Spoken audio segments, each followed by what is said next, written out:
Hey everyone, welcome to the April Math Moment. My name is Matt Fannin. I'm the math specialist here at the ESC of Central Ohio.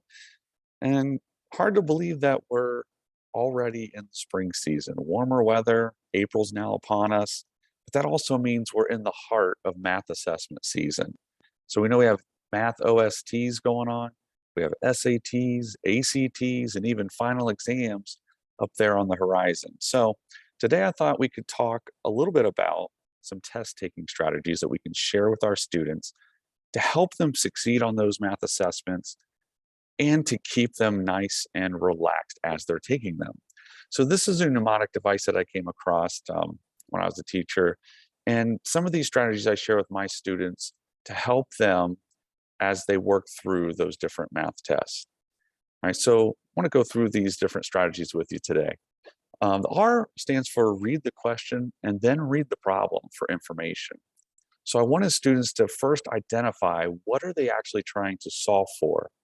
And then I encourage them to go through the actual problem and read it and look for important information to help solve that question, right? So a lot of times that actual question is at the end of the word problem. So look at that first and then read the problem for all the important details that'll help you solve. E stands for examine every answer before choosing. So whether it's a multiple choice question or one of those drop down questions that maybe choose all that apply, students should read through all of those answers uh, possibilities first before selecting one. L for label your answers. So if it's free response, or even if it is multiple choice, making sure that we're using appropriate labels for our answers. For A, always check your work. So once students feel like they've solved the problem correctly, make sure that they go back and check their work by either plugging it into the equation or maybe just seeing if their answer makes sense in terms of the context of the problem. But if they have that extra time, making sure they go back and check.